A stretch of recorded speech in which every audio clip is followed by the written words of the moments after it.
Okay, good morning. Should be a fairly short lecture today since we're not really covering anything new. We have a little bit to finish up on the mitochondria, and then I'm going to take questions over the new material if you brought them, and if not, then you'll fill out the evaluations and leave. So that's the plan. Thursday, it probably will snow. Good old lovely weather. But if if there's more than a centimeter of snow, then classes will be canceled.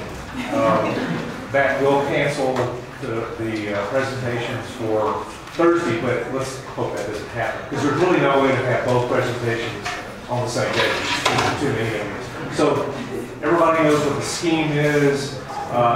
You're going to go over to ESB, second floor, and you'll see a bunch of easels set up with posters. And if you're presenting, just find the poster with your number. It should be clipped to the top of it. And then if you're a reviewer, you need to look on that page I sent out for that final information for the posters, and find out which poster you are beginning to, the one that you start with. Because all you have to do is find the one you start with, and then it's all going to flow clockwise like the ATP synthase, and we'll just move around. So all you have to know is, where do I start to review posters? And that is on that review form. You need to print that review form and bring it with you. I will sell you an extra copy of that for points off your participation grade. So be sure to bring that with you. Okay. Okay, any questions about what's going to happen on Thursday? Let's hope it doesn't snow. But yeah. What did you say? That big building over there? Oh, yeah, ESB, Experimental Sciences Building. I don't know why they call it Experimental Sciences. It was actually constructed to be a biology building. If you look at all those little granite medallions, you tell me if you see any engineering or animal science things. Those are all biology medallions. So anyway, they took it away from us. Anyway, any other questions? Okay, first of all, we know this rotates clockwise when what's happening? When it's running the way it's supposed to run. That is, that there are protons coming from the intermembrane space passing through this thing. And so if, let's pretend that we're in the intermembrane space. So like that back wall is the outer mitochondrial membrane. This wall is kind of infolded like Christy is. Okay, this is the inner mitochondrial membrane. Now, if we were looking at the inner mitochondrial membrane, we would see a rotor, okay, and it would be moving, and it would be going clockwise. If the protons are going the direction they're supposed to be, which is from the inner membrane space into that wall, okay, this rotates clockwise. Now, what happens if you split ATP? It actually rotates the other direction, and protons would be ejected, right? How did they find out this? I mean, how do we know it rotates clockwise? Well, it was a really amazing experiment, and I'll draw that for you. So there was a Japanese scientist, Yasuda, back in 1998, and what he did was he said, well, I'll tell you what, we'll take a glass slide, and we're going to coat this with nickel. Okay? I guess he just likes metals, you know? So he coats it with nickel. And then what he did was he took the bell pepper and he stuck it to the slide. Okay, so you have those little bell pepper things like that. So let's say this is a beta subunit, and this is an alpha, and that's a beta, and then so on around the clock. Okay? And then what he did was, let's pull this down just a little bit. And the gamma subunit comes in here like this. It's sort of a rotor, right? And what he did that was kind of brilliant was he attached an actin filament to it. So he got a bunch of actin and stuck it on there. Okay? And then the way he got the green bell pepper to stick to the slide was he added a little sequence of histidine. Okay? 6 of them. 6 histidines. Because histidine has a very high affinity for nickel. So that stuck it to the slide. And then, just to make things really nifty, he attached a fluorescent molecule, the fluorochrome, there. Okay. Now, The problem is you can't run this the way I'm going to, if that was the way it's set up. You can't run it that direction because you'd have to have a membrane and protons flowing through it. But what you can do is you could add ATP, and run it backwards. And when he did that, the beta subunits split ATP and produced ADP plus phosphate. And in his microscope, he could see this fluor moving. And what direction was it moving? It was moving counterclockwise. If your eye was up here somewhere, and you're looking down on this thing, the thing was moving. And so that's the same perspective out here. So this thing was moving counterclockwise, right?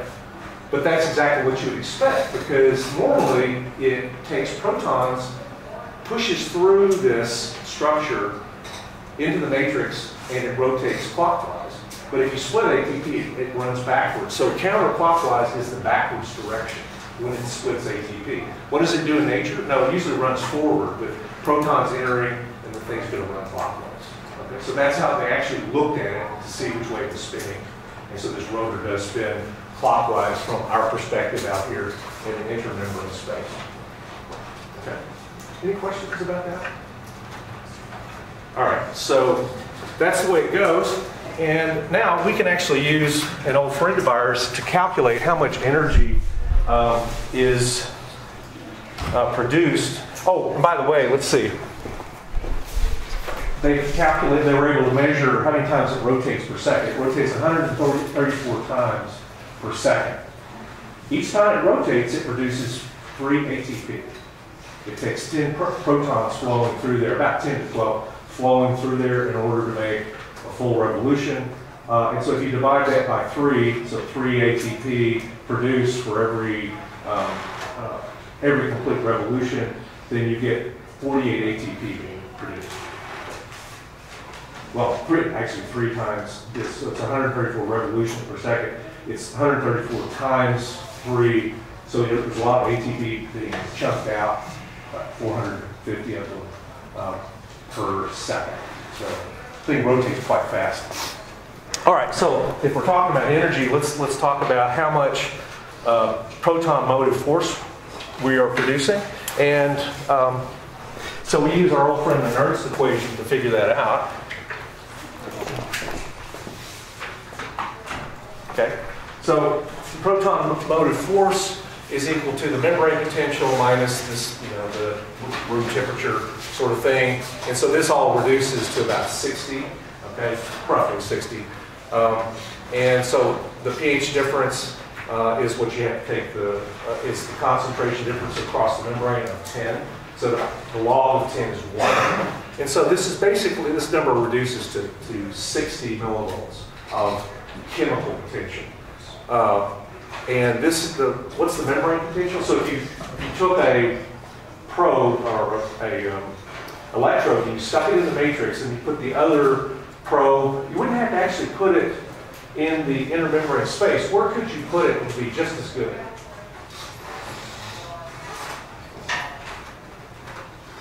You're trying to measure the potential across the intermembrane of the mitochondria. Cytoplasm. And why is that? Why don't you have to put it right there in the intermembrane space? Ions can flow freely across the OMM because of the beta barrels, the borins. Exactly. So there's no pH difference between the cytosol and the intermembrane space. There's no electrical potential. And so you stick those electrodes in there, and the number you come out with is 160, minus 160. So that's much larger of a charge separation than is across the plasma membrane, which is usually minus 60 or so. So you feed that number in there, so you have minus 160 minus the 60 millivolts of chemical potential. You add those two together, and what you get is negative 220 millivolts of power. That is the proton motive force that's driving stuff moving across the membrane. But the main thing it's running is that rotor. And the rotor is going to spin. It's going to spin the gamma subunit, which is attached to the epsilon subunit. And so you're going to make ATP with most of it. But it turns out you don't get the number, like I mentioned, you can't measure the number of rotations and get that number of ATP. The reason is you use the proton motive force for other things, okay? What else can you do? All right, so let's look at that. We can use that proton motive force to do other stuff. Okay? And some of the other stuff is really important. In other words, when you produce ATP, you don't want the mitochondria to use it. You want to, the goal of this endosymbiont creature is to give us ATP, we give it nutrients. Okay? And so we need to export ATP and bring in ADP, because this is the raw material to make ATP, isn't it? So we have to bring that in, and so we use an antiport, right? But something has to, one of those solutes has to power another one uphill. So ATP is going uphill, okay? ADP is coming in, and so this exchange is, you got 4 negative charges going out, 3 coming in, so this is actually driven by the negative voltage to bring it, so it's that exchange leaves a +1 on the inside, and so this thing is actually drawn in and this is pushed out by the negative membrane potential. So that's one usage. So when that happens, it actually drains off some of the PMF. So that's why you can't use all of it to make ATP. So you get the ADP in here. What else do you need to make ATP? You need phosphate, don't you? Well, how do you get phosphate to come in? Well, we're going to use the pH gradient to drive this symport. So there's a proton that's coming in. It's sucked in because there's very few protons on the inside. This is negatively charged, so that's the driver. It's getting this transporter is being driven by that gradient. And then as it operates, it drags in a phosphate. And phosphate is not 1 charge, it's 2, -2. Okay. So you're actually driving in a negative charge. Okay. And so now you have the raw materials for ADP, phosphate, you stick them together, and you make ATP. What else do you need? Well, we got to drag pyruvate in, so there's a pyruvate proton symport. And again, this is going to run off the pH gradient because there's more protons out here than there is inside, so this thing is going to go down this electrochemical gradient. And it is going down not only a chemical gradient, but an electrical gradient, because this is very negative in there. And so, but this transporter doesn't even see the membrane potential. Why? Because this is electroneutral. There's 1 negative charge on pyruvate, and that's neutralized by the one positive charge on the proton. Okay? So then you're going to suck this one in. And you also know, at least from that exam, that there is a proton calcium symport that drives calcium in here out of the cytosol into the mitochondria. Okay? All right, questions about these alternative uses of the PMF? Okay. So that's the last topic that's going to be covered on the final exam. By the way, that person that is going to take the exam is going to take it tomorrow. I will have your exams, and more importantly, I'll have the key posted. I probably will put the exams outside my door so you can go ahead and pick them up, because Thursday's going to be a mess. So I don't want to drag the exams over there. I'd rather you pick them up outside my door. So those will be available, I think, Wednesday at noon. Okay. Questions? Yeah. When you have anaerobic conditions in the cell, I know for pyruvate you have to degrade that to lactic acid in order to regenerate NAD+ for the glycolysis. Right. And so I was wondering, does that mean that there is some way to get pyruvate out of the mitochondria in those anaerobic conditions, or does it have the fermentation enzymes in there as well? Well, it's not going to, the pyruvate that goes in is going to be used, well, unless there is no oxygen, and then it's, I guess you could run it backwards. If the gradient of pyruvate got high enough and the proton gradient was directed out the other direction. So it could be exchanged that way, or most of it's just going to be used up in the cloud class. By fermentation, and that's what makes your mussels burn when you work out. No other questions?